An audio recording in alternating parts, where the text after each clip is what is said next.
नमस्कार दोस्तों, अच्छे विचार चैनल में आपका स्वागत है।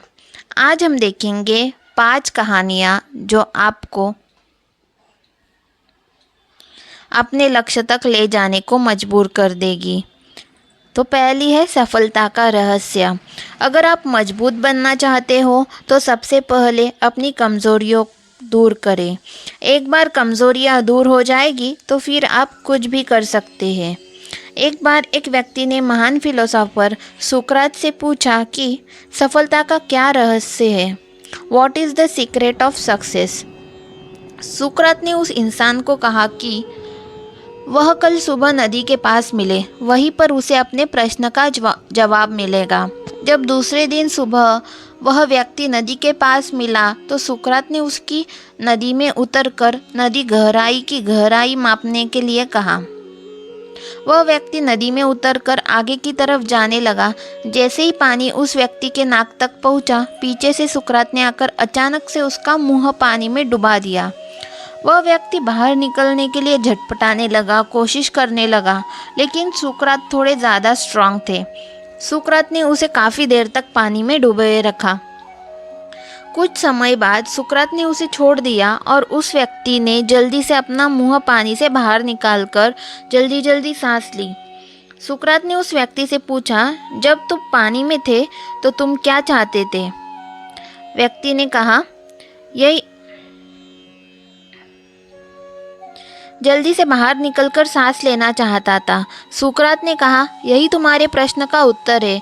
जब तुम सफलता को उतनी तीव्र इच्छा से चाहोगे जितनी तीव्र इच्छा से तुम सांस लेना चाहते हैं, तो तुम्हें सफलता निश्चित रूप से मिल जाएगी। दूसरी कहानी है अभ्यास का महत्व। प्राचीन समय में विद्यार्थी गुरुकुल में रहकर ही पढ़ा करते थे। बच्चे को शिक्षा ग्रहण करने के लिए गुरुकुल में भेजा जाता था। बच्चे गुरुकुल में गुरु के सानिध्य में आश्रम की देखभाल किया करते थे और अध्ययन भी किया करते थे। वरदराज को भी सभी की तरह गुरुकुल भेज दिया गया।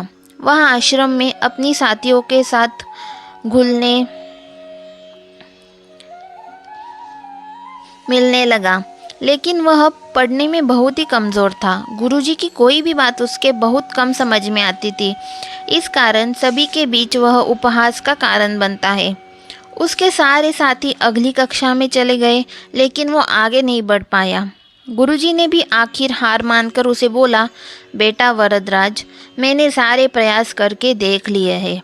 अब यही उचित होगा कि तुम यहाँ अपना समय बर्बाद मत करो। अपने घर चले जाओ और घर वालों की काम में मदद करो। वरदराज ने भी सोचा कि शायद विद्या मेरी किस्मत में नहीं है, और भारी मन से गुरुकुल से घर के लिए निकल गया। दोपहर का समय था। रास्ते में उसे प्यास लगने लगी। इधर उधर देखने पर उसने पाया कि थोड़ी दूर पर ही कुछ महिलाएं कुएं से पानी भर रही थी। वह कुएं के पास गया। वहाँ पत्थरों पर रस्सी के आने जाने से निशान बने हुए थे। तो उसने महिलाओं से पूछा, यह निशान आपने कैसे बनाए? तो एक महिला ने जवाब दिया, बेटे, यह निशान हमने नहीं बनाए। यह तो पानी खींचते समय इस कोमल रस्सी के बार बार आने जाने से ठोस पत्थर भी ऐसे निशान बन गए हैं। वरदराज सोच में पड़ गया।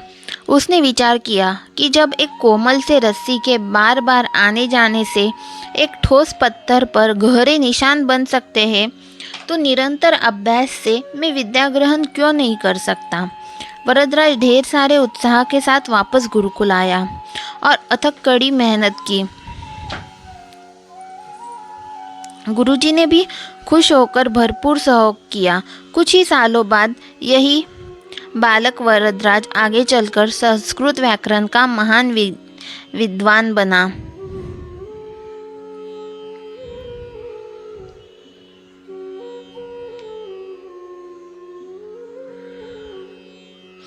जिसने लघु सिद्धांत कौमुदी, मध्य सिद्धांत कौमुदी, सार सिद्धांत कौमुदी, गीर्वाण पद मंजरी की रचना की।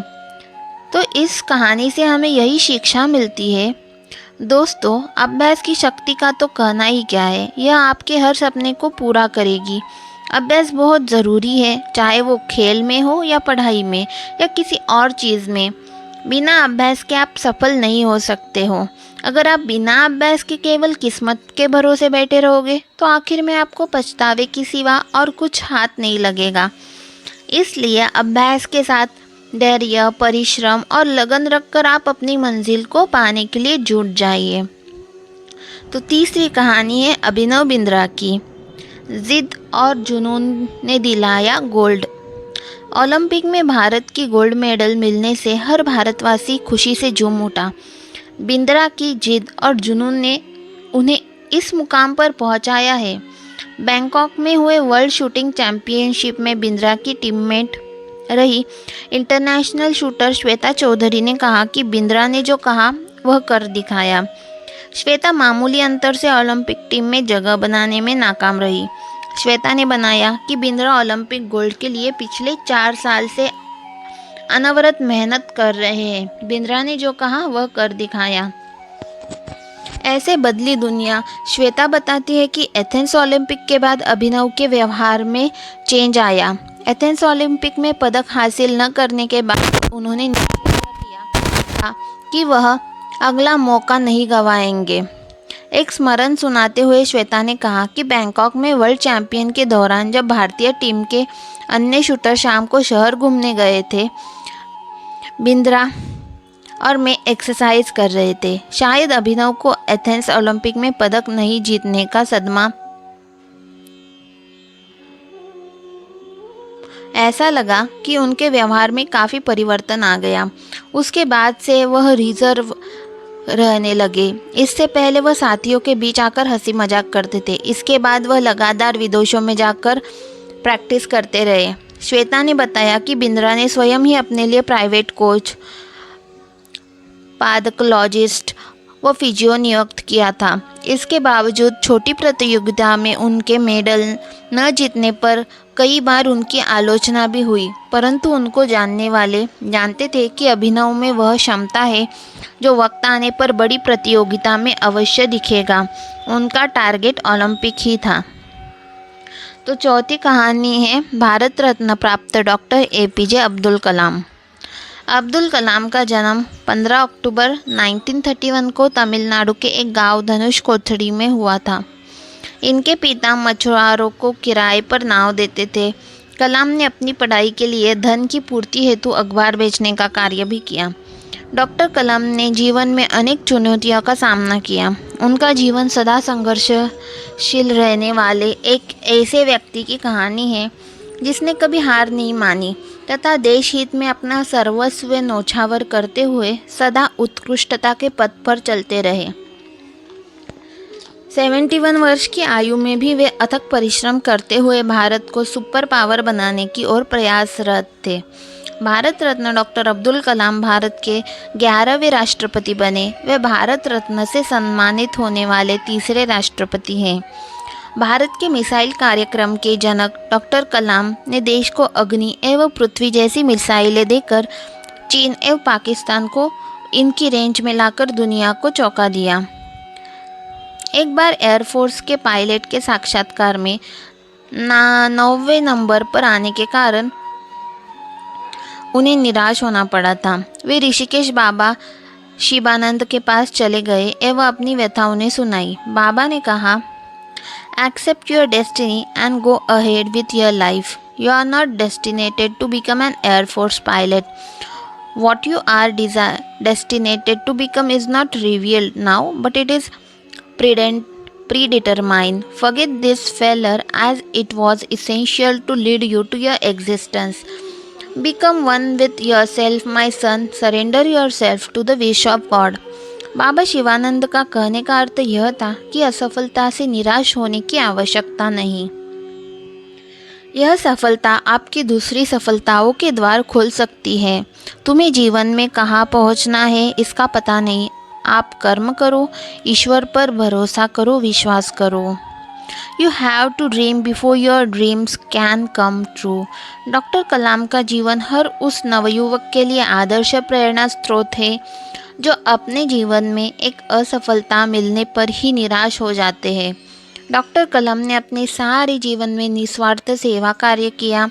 उनका राष्ट्र प्रेम और उनकी देशभक्ति का जज्बा हर भारतीय के लिए सबक एवं प्रेरणा का पुंज है और हमेशा रहेगा। पांचवी कथा है महान गणितज्ञ रामानुजन धुन के जो पक्के थे। सर श्रीनिवास रामानुजन। रामानुजन का जन्म एक गरीब परिवार में 22 दिसंबर 1887 को तमिलनाडु में ईरोड कस्बे में हुआ था। उनके पिता एक साड़ी की दुकान पर क्लर्क का काम करते थे। रामानुजन के जीवन पर उसकी मां का बहुत प्रभाव था। जब वे 11 वर्ष के थे तो उन्होंने एस.एल. लोनी द्वारा लिखित गणित की किताब की पूरी मास्टरी कर ली थी। गणित का ज्ञान तो जैसे उन्हें ईश्वर के यहाँ से ही मिला था। 14 वर्ष की उम्र में ही उन्हें मेरिट सर्टिफिकेट्स एवं कई ट्रॉफीज मिले। वर्ष 1904 में जब उन्होंने टाउन हाई स्कूल से स्नातक पास की तो उन्हें के रंगनाथ राव पुरस्कार प्रधानाध्यापक कृष्ण स्वामी अय्यर द्वारा प्रदान किया गया। वर्ष 1909 में उनकी शादी हुई। इसके बाद वर्ष 1910 में उनका एक ऑपरेशन हुआ। घर वालों के पास उनके ऑपरेशन हेतु पर्याप्त राशि नहीं थी। एक डॉक्टर ने उनका मुफ्त में यह ऑपरेशन किया था। इस ऑपरेशन के बाद रामानुजन नौकरी की तलाश में जुट गए। वे मद्रास में जगह जगह नौकरी के लिए घूमे। इसके लिए उन्होंने ट्यूशन भी किए। वे पुनः बीमार पड़ गए। इसी बीच वे गणित में अपना कार्य करते रहे। ठीक होने के बाद उनका संपर्क नेल्लोर के जिला कलेक्टर रामचंद्र राव से हुआ। वह रामानुजन के गणित में कार्य से बेहद प्रभावित हुए। उन्होंने रामानुजन की आर्थिक मदद भी की। वर्ष 1912 में उन्हें मद्रास में चीफ अकाउंटेंट ऑफिस में क्लर्क की नौकरी भी मिल गई। वे ऑफिस का कार्य जल्दी पूरा करने के बाद गणित का रिसर्च करते रहते। इसके बाद वे इंग्लैंड चले गए। वहाँ उनके कार्य को खूब प्रशंसा मिली। उनके गणित के अनूठे ज्ञान को खूब सराहना मिली। वर्ष 1918 में उन्हें ट्रिनिटी कॉलेज कैम्ब्रिज का फेलो चुना गया। वह पहले भारतीय थे जिन्हें इस सम्मान के लिए चुना गया। बहुत मेहनती एवं धुन के पक्के थे। कोई भी विषम परिस्थिति, आर्थिक कठिनाई या बीमारी एवं अन्य परेशानियां उन्हें अपनी धुन से नहीं डिगा सकी। वे अनंतः सफल हुए। आज उन्हें विश्व के महान गणितज्ञों में शुमार किया जाता है। 32 वर्ष की छोटी उम्र में ही इस प्रतिभाशाली व्यक्ति का देहावसान हो गया। दुनिया ने ऐसे ही फिर एक महान गणितज्ञ को खो दिया। आपको हमारी ये रियल लाइफ इंस्पिरेशनल स्टोरीज़ अच्छी लगी हो तो लाइक कीजिएगा और चैनल को सब्सक्राइब कीजिएगा। Thank you.